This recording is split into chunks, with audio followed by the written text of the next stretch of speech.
Les gens changeaient les habits dans la porte et ils entraient dans la fête. La plupart des cas, il y avait un homme. Alléluia. Aïe, il s'est changé bilamba à Boyi. À côté de la fête, na bilamba normal. Alléluia.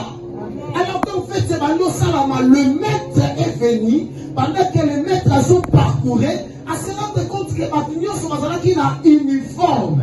Ce sont les vêtements surnaturels. Mais moi, quoi, là, ces vêtements, il y a n'engenaye. Et le maître était tellement fâché, la Bible déclare le maître a décidé, prenez-les, jetez-les dans les ténèbres, là où il y a le graissement dedans. Alléluia. Parce qu'il a participé dans le surnaturel sans avoir un vêtement surnaturel. Amen. Amen. Amen. J'ai attendu clairement Dieu par rapport à ce message. Il m'a dit, vous échouez dans la mission parce que vous manquez de vêtements surnaturels.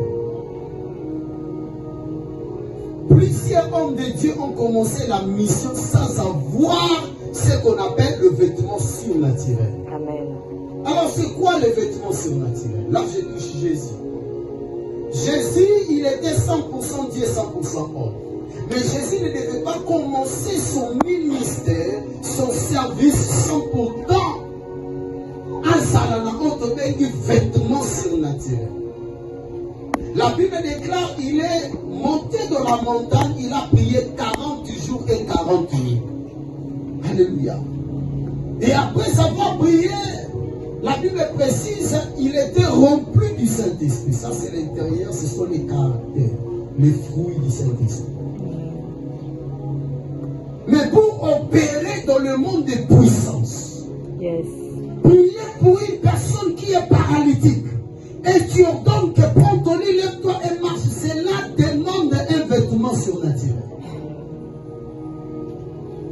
Ce n'est pas un problème de caractère. Oui, j'aimerais amorcer ça en disant que le vêtement qu'on appelle les caractères, en fait, le vêtement surnaturel dépend des vêtements qu'on appelle les caractères. C'est-à-dire, la première des choses, il faut être rempli du Saint-Esprit. Et après avoir été rempli du Saint-Esprit, tu vas passer par les tests. Alléluia. Le